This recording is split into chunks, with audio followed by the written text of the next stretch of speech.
ఈరోజు జగన్మోహన్ రెడ్డి వంశీ విషయంలో చేసినటువంటి ట్వీట్ కానీ ఆ జగన్ మరి మాటలు కానీ చూస్తూ ఉంటే మరి ఈవేళ ఆంధ్రప్రదేశ్ రాష్ట్ర ప్రజలందరూ కూడా ప్రశ్నిస్తూ ఉన్నారు.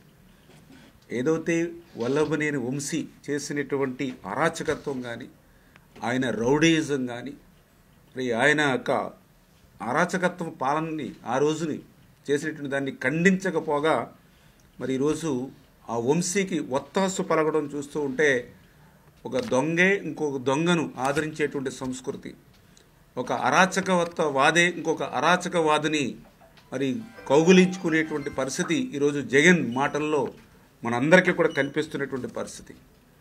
ఆ రోజు 5 సంవత్సరాల పాలనలో అంబేద్కర్ రాజ్యాంగం కాదు రాజారెడ్డి రాజ్యాంగం అంటూ మరి 5 సంవత్సరాల నీ అరాచక పాలనను ఆంధ్రప్రదేశ్ రాష్ట్ర ప్రజలందరూ కూడా చూసినటువంటి పరిస్థితి. ఈరోజు సాక్షుల గురించి మీరు మాట్లాడుతూ ఉన్నారు. సాక్షుల్ని బెదిరించడం కానీ సాక్షుల్ని మరి వాళ్ళు చెప్పిన దాన్ని తారుమారు చేయడం కానీ నేరాన్ని ఎదుటి వారి మీద పెట్టేటువంటి నీ గుణం ఈరోజు కాదు గతం నుంచి కూడా చూస్తూ ఉన్నాం.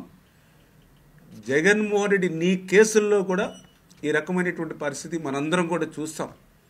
నేరస్తుల్ని బెదిరించడం, నేరస్తుల్ని మరి ఎవరైతే వాళ్ళు చెప్పినటువంటి వాంగ్మూలాల్ని తారుమారు చేయడం, మరి సాక్షుల్ని చంపడం, ఇవన్నీ కూడా నీ కేసుల్లో కూడా ఒక వల్లభనేని వంశీ కేసే కాదు జగన్మోహన్ రెడ్డి కేసుల్లో కూడా ఇది జరుగుతున్నటువంటి పరిస్థితి మనందరం కూడా చూస్తున్నటువంటి స్థితి.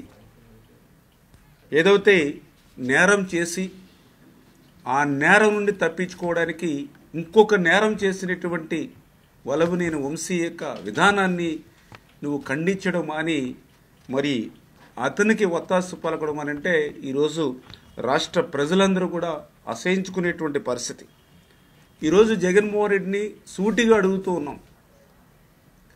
ఎవరైతే ఆ రోజు ఆఫీస్ మీద దాడి చేసినటువంటి వారి మీద ఎవరైతే కేసు పెట్టారో మరి ఆ యొక్క సాక్షి ఎవరైతే ఆ రోజు దళిత బిడ్డ ఎవరైతే ఉన్నారో వాళ్ళని చంపుతానని వాళ్ళని బెదిరించి వంశీ కారులోనే కోర్టు దగ్గరికి తీసుకొచ్చి దొంగ సాక్ష్యం చెప్పడం ఎంతవరకు సమర్థనీయం? ఈవేళ జగన్మోహన్ రెడ్డి సమాధానం చెప్పవలసినటువంటి అవసరం ఉంది.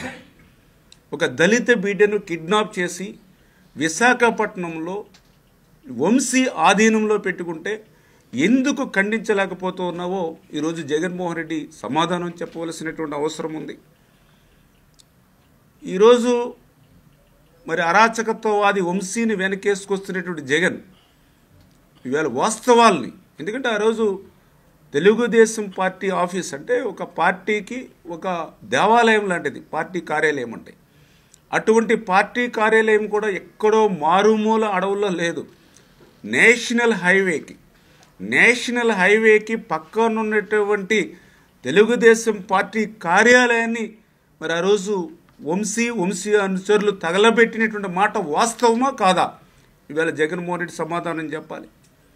యథేచ్ఛగా ఆ రోజు నీ అరాచకత్వ రాక్షస పాలనలో 5 గంటల పాటు మరి ఆ యొక్క ఆఫీసు మీద కానీ ఆఫీసులో పనిచేసేటువంటి సిబ్బంది మీద కానీ ఆఫీసు వెలుపల ఉన్నటువంటి ఏదైతే మరి కార్లు వంటి వాటి మీద ధ్వంసం చేసినటువంటి మాట వాస్తవమా కాదు? ఈరోజు జగన్మోహన్ రెడ్డి సమాధానం చెప్పవలసిన అవసరం ఉంది. ఆ రోజు ఏదైతే యొక్క దాడి సంఘటన తెలుసుకొని తెలుగుదేశం పార్టీ నాయకులు కార్యకర్తలు వస్తే వాళ్ళ మీద నీ గోండాలు నీ రౌడీలతో యథేచ్ఛగా రాళ్ల దాడి చేసినటువంటి మాట వాస్తవమా కాదా? కర్రలతో యథేచ్ఛగా మరి దాడులు చేసినటువంటి మాట వాస్తవమా కాదా? ఒక అధికారికి సైతం నీ యొక్క రౌడీల మాటన గోండాల మాటన గాయాలు అయినటువంటి మాట వాస్తవమా కాదా?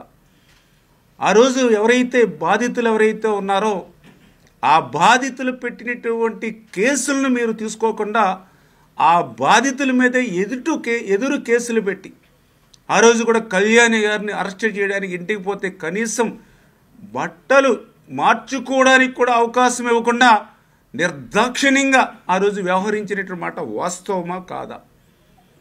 అంటే అటువంటి వాస్తవాలన్నింటినీ కూడా దాచిపెట్టి ఈరోజు ఎవరైతే ఒక దళిత బిడ్డ ఆ రోజు నీ వంశీ అరాచకత్వం మీద ఫిర్యాదు చేస్తే ఇవాళ ఆ దళిత బిడ్డను కిడ్నాప్ చేసి చంపుతానని బెదిరించి అతని దౌర్జన్యం చేస్తే అంటే ఈరోజు అడుగుతూ ఉన్నారు జగన్మోహన్ రెడ్డిని, ఒక దళితుడిని ఆ రకంగా భయపెట్టి భయభ్రాంతులు చేస్తాం, అదేవిధంగా మహిళల వ్యక్తిత్వాన్ని కూడా కించపరిచేటువంటి విధంగా గతంలో ఈ వంశీ ఏ విధంగా మాట్లాడేటువంటి విషయం అతని ప్రవర్తన అంటే ఈరోజు ఒక దళితుల కంటే ఒక మహిళల కంటే కూడా నీకు వంశీ ఎక్కువయ్యాడా అని చెప్పి ఈరోజు దళితులు మహిళలు ఈరోజు జగన్మోహన్ రెడ్డిని ప్రశ్నిస్తున్నారని చెప్పి తెలియజేసుకుంటూ ఉన్నా.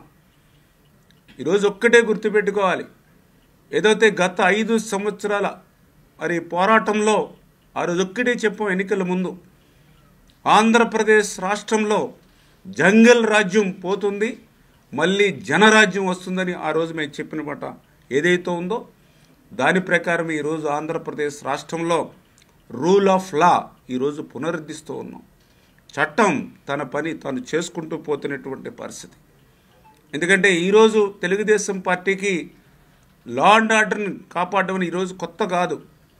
గతంలో కూడా మీ అందరికీ తెలుసు, ఒక హైదరాబాదులో మత కల్లోలం ఆ రోజు ఒక వినాయక చవితి వస్తే మరి వారాల తరబడి కర్ఫ్యూ ఉండి వందలాది మంది చనిపోయినటువంటి పరిస్థితిని ఏ రకంగా అయితే తెలుగుదేశం పార్టీ ఆ రోజు కంట్రోల్ చేసిందో, ఆంధ్రప్రదేశ్ రాష్ట్రంలో ఫ్యాక్షనిజం బుస్సలు కొట్టి ఎంతోమంది అమాయకులు వేటకొడలకి బలైపోయినటువంటి స్థితిలో ఆ ఫ్యాక్షనిజాన్ని చంద్రబాబు నాయుడు గారు తెలుగుదేశం పార్టీ ఏ రకంగా అయితే కంట్రోల్ చేసిందో అదేవిధంగా ఈరోజు కూడా రాజకీయ ముసుగులో ఉన్నటువంటి జగన్మోహన్ రెడ్డి నేర సామ్రాజ్యాన్ని కూడా అట్లానే అంతమొందిస్తాము, నిర్మూలిస్తాము అనే విషయాన్ని కూడా మీ ద్వారా అందరికీ కూడా తెలియజేసుకుంటూ ఉన్నా.